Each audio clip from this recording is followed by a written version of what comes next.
Okay, well, thank you for joining us. I think this is the last thing of the day before the game at 7. Hope to see y'all as CU takes on Arizona. But sitting to my right, we have an icon, VIP status, okay? If you don't know who this is, I'll go through her bio real quick and then we'll get into the conversation. All right, this is Coach Tanisha Wright. Tanisha Wright's journey in basketball is one defined by excellence, resilience, and commitment to growth, both as a player and as a coach. With over 15 years of experience in the WNBA as a veteran player and coach, Wright has consistently demonstrated her ability to lead, inspire, and cultivate inclusive, winning cultures. Recently joining the Chicago Sky as an assistant coach, Wright brings her wealth of experience and proven track record to the Shy to continue building a winning culture. As head coach of the Atlanta Dream from 2021 to 2024, Coach Wright revived the franchise to securing back-to-back playoff appearances for the first time in over a decade. Her leadership was transformative for the team, earning her AP Coach of the Year in 2022 after leading Atlanta to its best record since 2018. Nurturing top talent, guiding Ryan Howard to the 2022 Rookie of the Year award, and consecutive All-Star appearances for Howard and Alicia Gray in 2023 and 2024. Beyond the Dream, Wright's influence extended to the global stage, serving as a scout for the USA basketball women's national team at the Paris Olympics, contributing as a court coach in the 2024 FIBA Olympics qualifying tournament in Belgium, and those roles solidify her reputation as a visionary in the sport. I think we're good right there, Coach Wright. How you doing? I'm doing great. Thank you for having me. Warm welcome, warm welcome. Coach Wright, you also go by Coach T? Coach T is fine. Coach T is fine. T is fine. Well, let's get to it. T, first question is, as a leader in the locker room, how do you make sure you're approaching making sure there's an inclusive environment and an equitable culture in the locker room? Yeah, that's a great question. And I think first it comes from understanding that you're going to have a diverse group of individuals as a player and as a coach. And being able to relate to each individual is what I think is most important. Having an open mind, you know what I mean, as you go in that as a player, as a coach, being able to be relatable to all your players, to all your staff members, all that is important. So I think, and when you have multiple individuals, diverse individuals, the more inclusiveness you open it up to be, I think the better your organization will be, the better your team will be. So that's something that I think is important for the success of any team or any organization that you're within. For sure. The league has diversified a lot since you were drafted 20 years ago.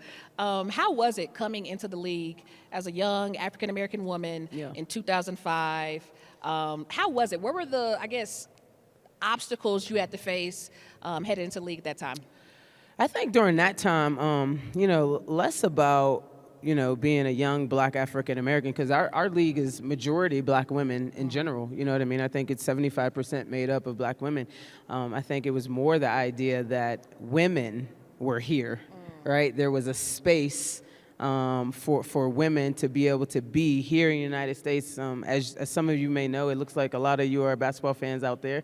So some of our old-time basketball fans played overseas, right? And that's where their career began. That's where they had to do that in order to have a career and to extend their career beyond college, beyond the Olympics. And so the idea that, in 1996, 1997, the WNBA was here and it provided an opportunity for our legends, some of our legends in the game of basketball, to be able to play at home in front of friends and family. I think that was what was special about me also having the opportunity to come into the league in 2005.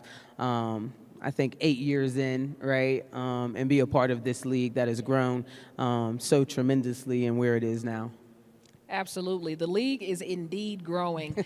To see where the WNBA is now, on the fastest growing brand. If you did not know, the WNBA is the fastest growing brand. That's over Ben & Jerry's, okay, Disney Plus. If you did not know, to be a part of the fastest growing brand in the country right now, is this something you could have envisioned when you first got into the league? Man, this is special. This really is a special time for women in sports. Not just the W. The W is amazing, but I think women in sports in general, this is such a special time. It's like girl on fire, right? Like we are out here doing such amazing things. This is not something that I could have envisioned. When I came to sports in general, just playing basketball, it was great just to get a scholarship to go play basketball, and then the idea to be able to continue my career professionally was another bump. And now just to see where this league has grown into, and the traction that it has caught onto this league, and where it is now is really special. A lot of that has to do with the fan base. The continued support that people have had for women's sports over the years. I think the verbiage, the rhetoric, continuing to talk about women's sports, continue to put women's sports on the map, continuing to support women in sports. I think all of that has brought us to where we are now. Many of us have already known what people are just finding out now, that women's sports is where it's at. Right? You better say that. It's where it's at. People are starting to, yes, you can clap for that, absolutely. Women's sports is where it's at, right? People are starting to catch on to that now, and we're happy for that. We welcome new fans, right? We welcome new fans for sure. So this is just, again, like I said earlier, it's a special time. I am so thrilled to be able to be a part of what is happening in this world in terms of the growth of women's sports.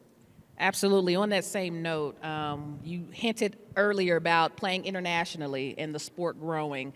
Now we see the sport kind of diversifying a little bit, not just with the WNBA. You have leagues like Unrivaled, to where the players don't necessarily have to go overseas now to play. What do you think about Unrivaled? And from the front office perspective, is the WNBA seeing it as kind of, I guess, competition?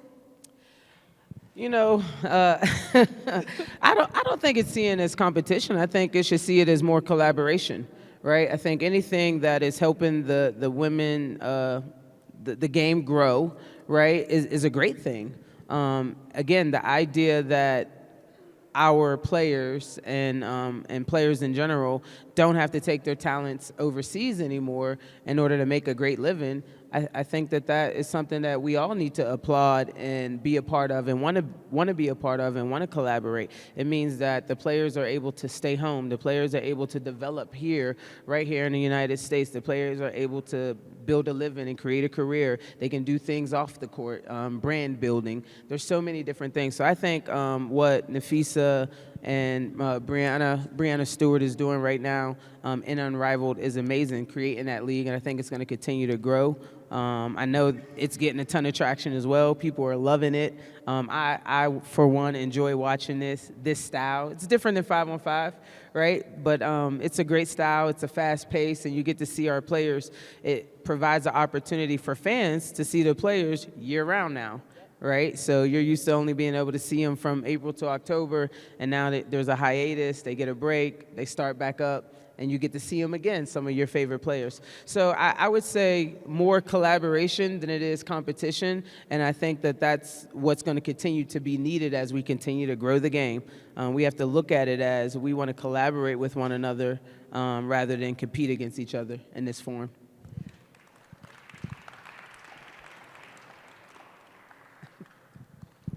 Passing notes. Okay, you made a point, the WNBA has been around before now. We hear about the Caitlin Clarks, the Angel Reeses, but talk to us about some of the players that moved the needle when you were in the league, including yourself. Well, there are tons of players who have come before me. I've been so special and lucky in my career to have played with a bunch of them.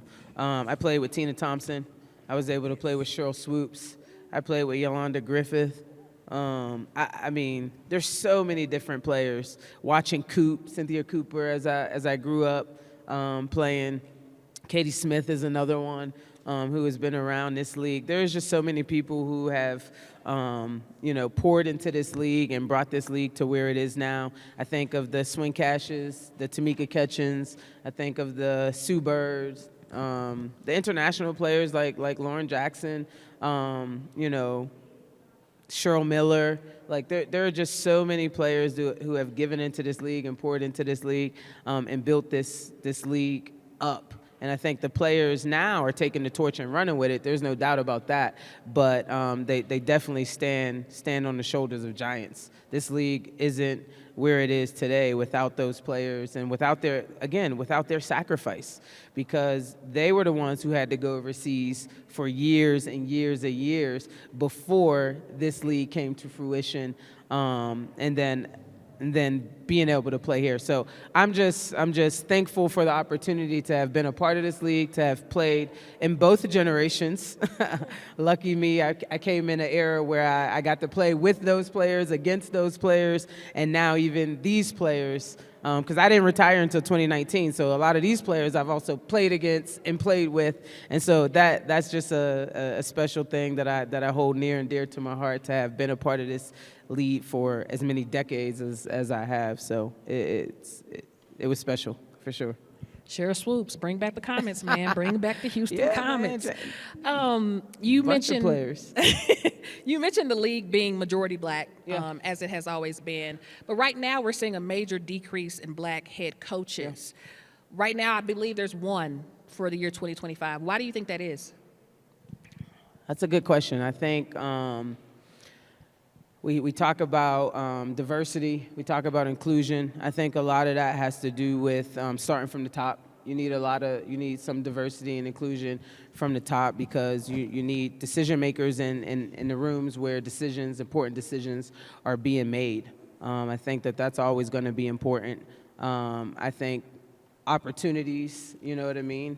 There need to be, I think, more opportunities. I understand, as a black woman, right? I'm having 2 strikes against me in those cases, and it is a lot harder, right? We have to work just as hard, twice as hard, for the opportunities. But I think a lot of it depends on the top, right? And who's in those rooms and making those tough decisions. And I'm not in those rooms right now. I hope to one day be somebody who can be in those rooms as an executive. And I know the decisions are hard, but we have to take a hard look at what's happening at the top and who's in those rooms making those tough decisions. That brings me to my next question, the state of the head coach in professional sports in general. Talk about job security. One of the least secure jobs in professional sports.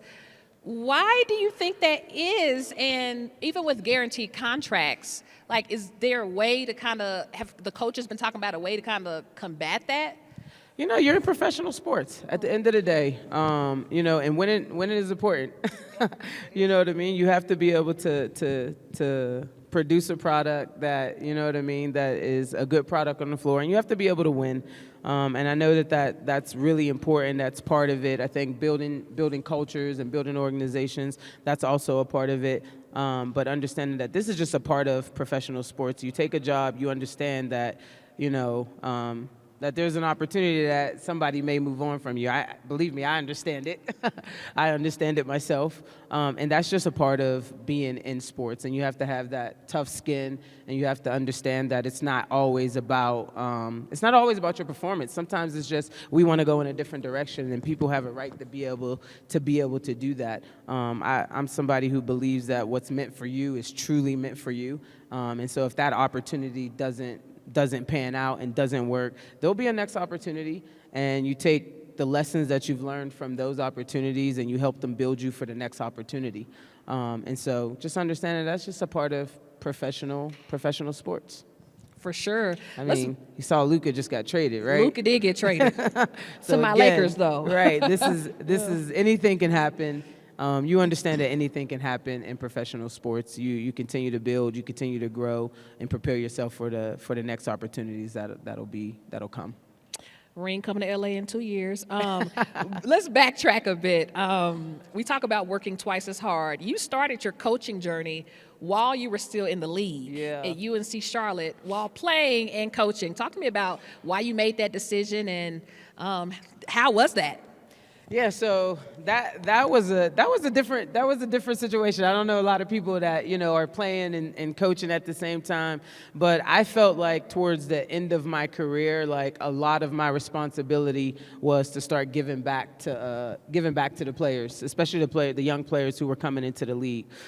Just again, I said earlier, I was blessed to be able to play with so many amazing veterans in our league that taught me the ropes, showed me how to be a professional, and so that carried me throughout my career in the WNBA. And so what was really important for me was that I continued to do that within the WNBA. And so I got to a point where I knew I wasn't going overseas anymore, and because I was already doing that at the end of my career, because coaching a lot to me is teaching and mentoring. I have an education background, and to me it's the same. Teaching is the same as coaching. You're teaching the things that you know. So I was doing that towards the end of my career and thought that, it might be something that I could pursue after I was done playing. I still had a couple more years in me to be able to do that. And so I was fortunate enough that I was living in Charlotte, and the head coach at UNC Charlotte coached me in college. And so she had an opening, and so I just tried it out and loved it. And absolutely enjoyed it. It became something that I was super passionate about. Again, being able to give back to young players, teach them the game, teach them everything that the veterans of the WNBA taught me throughout my career. And so that's really how I got into it. And I wasn't ready to retire right then and there. So it was the best of both worlds, with the W having an off season. So I was able to do both. I love that. I love that. Okay, let's talk money. Let's talk money. We talked about it a little bit, off mic. New CBA coming to the WNBA. TV rights deals, brand deals, everything is moving in a positive direction for the WNBA.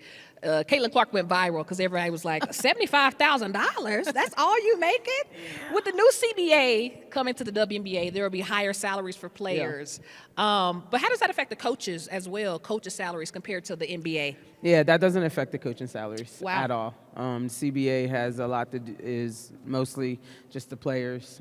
Coaches, we are complete opposites, like church and state. You know what I mean? We're complete opposite of that, and that has a lot to do just with the ownership groups and how they see you and where they value you at as a coach. But just like anything else, I think where the WNBA has grown and come from, I think we have to keep things in perspective too. You know what I mean? The WNBA is 30 years young. I say 30 years young because we're still young, right? The NBA is 75 plus years. And if you look at the trajectory of where the NBA was in its 30th year compared to where we are right now in our 30th year, I think it's head and shoulders, right? I think it's head and shoulders. And so we're going to continue to grow as long as we keep garnering the support that we're going, as long as we continue to stay on fire, as long as the product is as amazing as it is. You said Caitlin Clark. There is no ifs, ands, or buts about the kid's talent and the product that she brings to the sport of basketball. Amongst others, right? Amongst others, Asia Wilson is out there doing big things. We know Stewie is out there doing big things. We've seen people before that, the Sue Birds, you know what I mean? And so the game is going to continue to grow because the talent and the players are going to continue to get better because the support is there. The support is there now. And so as that happens, the salaries will get bigger. Particularly, this new CBA is going to be a great opportunity for us, for the league, to continue to show that we're building something special here. I like the comparison between the NBA and the WNBA in a time perspective. No one's put it like that before. Yeah, I think we have to look at it like that because everybody wants to compare apples to apples. Like, you can't compare the NBA now to where the WNBA now is. The NBA is global, and the WNBA is getting there. You see we're doing more games in Canada now. The Brazilian national team is coming here. Last year, the Puerto Rican national team came here to play. And so we are continuing to grow our league to the point where we can get it to be a global league. That's just going to take time, and we have to grow with it, and we have to allow its space and time to get there. The NBA is a different beast than what we are, but we're going to keep powering our way through and pounding the stone until we get there. And I know that because the women of the WNBA aren't going to stop until we get there. A little fun question real quick. You were in Paris with the Olympic team on the coaching staff. How was that? The women win by 1 point and then the men go off. How was that? Listen, it was amazing. That was absolutely amazing. So my role there was a scout coach. So it means that I wasn't necessarily on the bench, and I was tasked with scouting all the teams that we would have to play. It was myself, Kurt Miller, Joni Taylor was there, Coach Tebow was there, Kara Lawson was there. So there was a bunch of us, and obviously Coach Reeves, who was amazing, who was absolutely amazing. I think she did a phenomenal job with that team in the Olympics. And so scouting all these teams and being a part of that was so much fun, and being a part of that game, and it's in Paris and everybody is rooting for France. You know it. Everybody wants France to win on both sides of it. So having that type of outcome for both the men's and the women's, I was there front row, one of the front rows when Steph, not courtside, but one of the front rows when Steph was going off and making all those shots, and it was unbelievable. Just seeing him like in that zone, you know what I mean? And then for our game, me and Kurt actually sat in the stands, but when the game was over, we were able to come down to the court. So right before the game was over, we were making our way down because we're like, okay, the game is over, even though it was still close. And then as we're making our way down, we missed what happened. And then they get the ball, and then Gabby shoots it, and we think she shot a 3, and it was a 2, and we're sitting there and stunned like, oh my God, this is overtime now. And it wasn't. So it was just, it was chaotic. It was amazing to be able to experience that on both sides and to beat both French national teams in Paris when everybody was rooting against us. There was nothing more special. That was like just like icing on the cake to be able to do it in that fashion. So that was fun to be a part of, and I'm grateful that Coach Reeves brought me along that journey. Shout out to Coach Reeves. Yeah, Lynx, shout out. Minnesota Lynx, shout out. What advice, we're going to open it up to questions here soon, but what advice would you give a young woman or woman of color looking to get into sports leadership? Yeah, that's a great question too. I think first and foremost, I think finding a mentor is amazing. I think finding a mentor is really, really important. There's nothing that I think any of us do where we do it alone.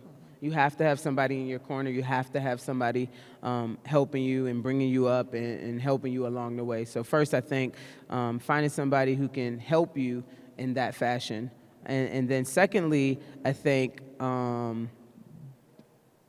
providing something to somebody else.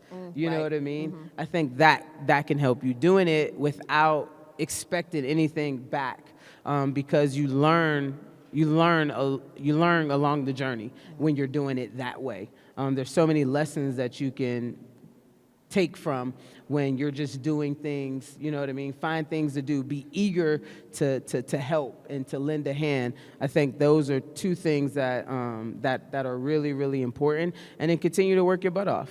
I think you got to have a great work ethic when you're trying to get into sports, because normally it starts from the bottom. Yes, it does. You know what I mean? Normally you start from the bottom. You look at Coach Spo at Miami. I think he was a video guy. He was. Right? He was the video guy. He started out as a video guy, and now he's the head coach over however many years and however many championships. And so I think working really hard and being a star in the role that you're in whatever position that you're in from the gate, I think is really, really important. So those are the three things that I would say. Who are your mentors coming up in the WNBA and in your coaching journey?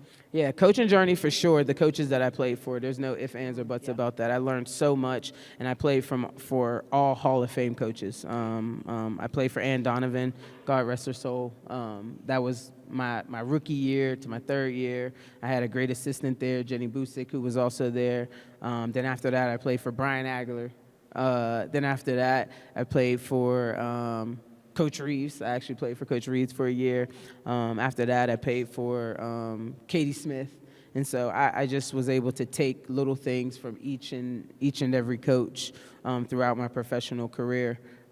As a player, like I said earlier, a lot of that had to do with just the veterans that was around me throughout my career. I give them so much credit because they poured into us as rookies and just gave us so much game and so much information. I think learning how to be a pro is really important, and that's creating pro habits, like knowing how to work, you know what I mean? And so all the veterans that I was able to play with throughout my career really taught me, and I was able to take things from each and every one of them, taught me how to be a pro. Okay, so this is my last question before I open it up. You're known as a defender, as a defensive-minded coach. Who was the hardest player to defend in the league? Ooh, good question. Let me think about that because there were so many great players that I played against. I got a couple. I mean, there were tons of people who were hard to defend from my position. Diana Taurasi is one of them. Ooh. No ifs, ands, or buts about it. I played against Dee as a college kid as well. Dee was just so tough because she didn't stop. She was relentless in her approach. She knocked you out of the tournament? Was that who knocked you? Oh, yeah, she did. Oh, yeah. Okay. I got knocked out of the tournament twice by UConn. I'm sorry. So Dee was always a tough opponent. As you guys, I mean, anybody that has ever watched her play, Diana Taurasi she's just cutthroat in her approach to the game. So Dee was always tough. Simone Augustus. Ooh, Simone Augustus was always tough because Simone is very methodical in her play. Mm-hmm. She never gets sped up. Mm-hmm. You know what I mean? And so that makes it hard. And she's long, so you can't block her shot. Not that I was a shot blocker. I didn't try really to block shots. But so Simone was tough. Ketch was always tough because Ketch just never stopped moving. I think Ketch's motto was just like, I'm just going to outwork you. Like anything that you try to do, I'm just going to outwork you. I'm going to do it 10 times harder than you. You want to run? You want to sprint? Okay, I'm just going to sprint 10 times harder than you. You want to rebound? You're going to try to box me out? I'm just going to run around you. So Ketch was always tough. There was just so many. Swoops. And I caught Swoops when she was on the back end of her career, and she was still tough. You knew she was going left. She still got to her left-hand pull-up. So there were just so many tough players that I played against throughout my career. But my motto as a defensive mind player was never to try to stop them. Like, those players are good for a reason. All of them are Hall of Famers. Mm-hmm, you know what I mean? Mm-hmm. Like, every single one of them are Hall of Famers, and they're Hall of Famers for a reason. My motto was, you're not gonna stop them. They're gonna get 20, 25. Your job is to make it tough for them, right? So at the end of the day, they respect you. At the end of the day, they had to work for all those points. Like, I'm not going to make it easy for you. You might score it, but damn, you had to work for it. Mm-hmm. And so that was always my motto, just make it tough, make them respect you at the end of the day. Okay, all right. Yeah. Well, you have my respect. I appreciate that. All right. Now, you can probably steal the ball as soon as I start to dribble. I could probably do a little bit if I had some sneakers, Okay. I could probably still get out there. We'll see. All right. Well, let's open it up for questions. Anybody have questions? The mic is coming around. When do you think we could have a WNBA team in Denver? We were just talking about that. And would you like to be the coach? That's funny. Yes. That's funny. I was just telling Ashely, I think a team will come back. I really do. I just think a lot of it just has to do with the growth of the W, right? I said it earlier. We have to be able to grow with the time. We can't just have an influx of 15 teams coming to the WNBA right now. It just wouldn't be good for the league. It wouldn't be advantageous because then, we also have to field 15 teams. It's already hard enough when you have expansion teams coming into the league and, you have expansion drafts, and that takes time for those teams to build and grow and get to a place where they're profitable and different things like that. So, but I do think a team will come back to this area eventually. So it's just a matter of time. I do. And believe me, I have no insider knowledge. This is just my own thoughts just from the trajectory of what's happening in women's sports right now in the WNBA, and how many players, I mean, as you guys see, some of people's favorite players aren't making teams. You know what I mean? Right. And that has a lot to do with just the roster spots and the growth of the league. So as the league continue to grow, it'll continue to expand to these different cities that have great basketball fan bases, women basketball fan bases who want teams and want to support teams. So it'll happen. I just think we need to just give it some time. Okay. Any other questions?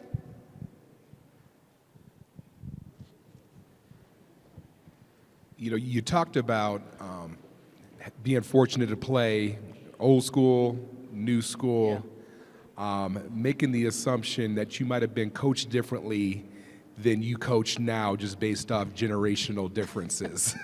Can you speak to kind of how you maybe coaching style has changed a bit with younger players and what that looks like, and or are there still a lot of things that from a coaching perspective you're coaching the way you were coached?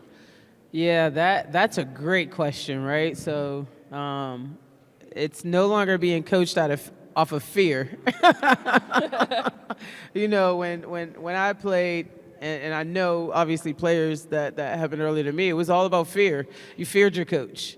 You know what I mean? And I'm not saying that was a bad thing, to be honest. I think, you know, that was a way for us to grow, but times have changed, right? And so now I think it's a lot more collaboration, which I talked about earlier, right? You're collaborating with these players because players want to know that coaches feel connected with them, you know what I mean? That they have a relationship with them. And I think that's now the way that players approach it, and now coaches are approaching it. But that's not everybody. There are still coaches out there that are you know, ruling with an iron fist, and they're getting the most out of players. I think different strokes for different folks. And again, that's not to say that the approach from before was a terrible approach. It's just the way it was back then and the way that people saw things. You look at somebody like Pat Summitt, who was feared and revered, you know what I mean, amongst her players and people that were within her circle. And I think that's the most important. I think that, you know, you want to be revered in what you're doing, respected, but also understood that they're like, I'm here for business. And I think that approach still works to this day, as long as there's the mutual respect, you know what I mean, and it's not being taken advantage of. I do think, you know, in the past there might have been, you know, instances where things were, it tweeted the line, and you didn't know what was what. And I think nowadays there are coaches who are, the line is very clear, and they know where the line is, but they're still able to get the best out of their players, and that's the way that it should look like. Yeah, no problem. Great question. Who has another one? Well, Coach, I'll ask you a question off of that question. You know, going down into like the high school, college sports, it's getting tougher. Coaches, you're asking me about an area that I have no clue about, but come well, on. Okay, advice for young coaches. Yeah. There are a lot of young coaches getting into the game. Yeah. And it's hard to coach because nowadays the parents are saying you're being too tough on the kids. And it's a lot of interference instead of just allowing the coach to coach the kids. What advice would you have to a young coach trying to get into this game but navigating so much outside of the X's and O's? Oh, slippery slope, right? It is a slippery slope because you are dealing with a different generation of kids, a different generation of parents. That's tough. I think staying true to yourself matters. I think that's the advice that I would give to a young coach. Continue to learn and grow what you can learn what you can learn and continue to grow. But I think staying true to what you believe in as a coach in terms of the game of basketball and the approach of the game of basketball. That's something that I truly believe in. You know, you have a way of doing things, and you see the game should be played a certain way. You know what I mean? And I think being able to stay true to that, not having a hard line in terms of knowing your growth. Like, have a vision, have a hard line on your vision, but be flexible on the details on how to get to that vision. So I think staying true to yourself is important. Okay. Question over here. Thank you for being here. This is a great way to find out what's going on. Yes. You can read anything. I have a question about NIL in college. Are you finding out that the young players coming out of college, are they bringing their fans with them because they followed them with the NIL all the way Oh, through? definitely. And that is- Absolutely. I mean, Caitlin Clark is an amazing example of that, right? On a bigger scale, right? The Angel Reese's. You're gonna see players like Flage when she comes, like her fan base from the other things that she's doing. Because I think players nowadays are now involved in so many other avenues, right? They're not just focused on the basketball part of things. And because of that, they do have followings in different areas that are following them to the sport too. So I absolutely think that's true. And the fan base is growing because of that, because these players are in different arenas and are able to bring that fan base with them. So yes, I think NIL has played a huge part.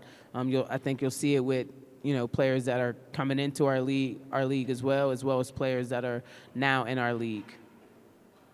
For sure. We have about time for maybe sure. two more questions. Anyone?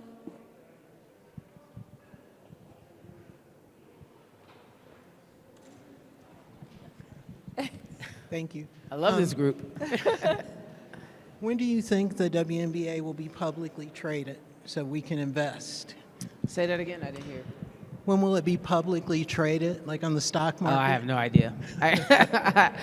That's above my pay grade right now. That's above my pay grade, if I'm being honest. Ooh, that was a good one, though. Huh? I said that was a good one. Yeah, though. it was. Okay. It was. Any more questions? Oh, we got one right here.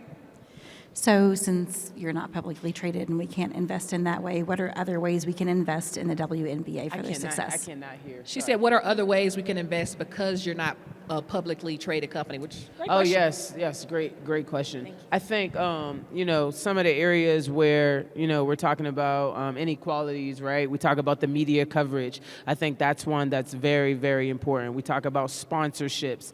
I think that's really important. So I think as fan bases, right, one way that you guys can invest is invest in the companies that invest in us.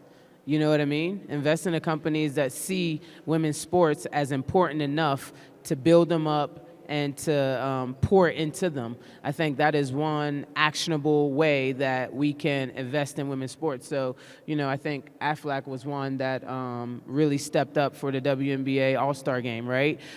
So let's invest in those companies who are pouring into the WNBA and see them as see us as an investable business. I think that's one actionable way we can definitely do that. I think in terms of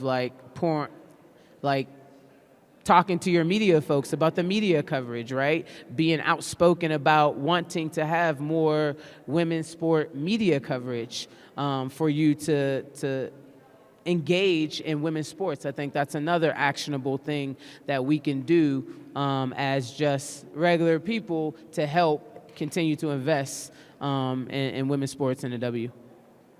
Yep. One more over here. Hi, I unfortunately came in late to the conversation, so I Okay. apologize if this was already discussed, but I'm a current PhD student, and I'm just curious. I work with a company called Voice in Sport, and we work with some WNBA players, but with Voice in Sport? Is that Voice what you in said? Sport. Okay. Yeah, and I guess though, on the academic side, as scholars, how can there be more of a relationship between scholars and professional organizations such as the WNBA? How can there be more, say that again, collaboration? Yeah, more of a relationship, because we have sport marketing students and that I work with in undergrad programs, and then individuals like me who are PhD students and also individuals who teach classes on women's sports. How can they work more closely when we talk about the organization from a teaching perspective? But Yeah. I think one unique thing about the W that has always stayed true was the accessibility, right? The players have always been accessible to our fan base, to the media, to build stories. So I think with that being said, I think one way is build rapport, build relationships with players. Find out which players you maybe relate to the most because of their stories, right? So that you can continue to build those stories up. And I think that's one way that you can build that is by making a genuine connection with players that you might relate to, because our league has always been a league where the players have always been accessible to our fan base. And so if there are players out there that, that you're a fan of, I think reaching out and building that rapport with them. Most of our players, as you can find, are very open. They love communicating with the fans. They love having those stories and those relationships with the fans. So I think that's one way, is using the fact that the WNBA is very accessible and always has been. The players. Well, I guess that is our time. Let's give a round of applause for Coach Tanisha Wright. Thank you, Ghost. I appreciate you guys for being here and for allowing me the opportunity to chat. Continue to support the WNBA, continue to support women's sports as we continue to build and grow women's sports in this country. I'm inspired, y'all. Let's give her one more round of applause.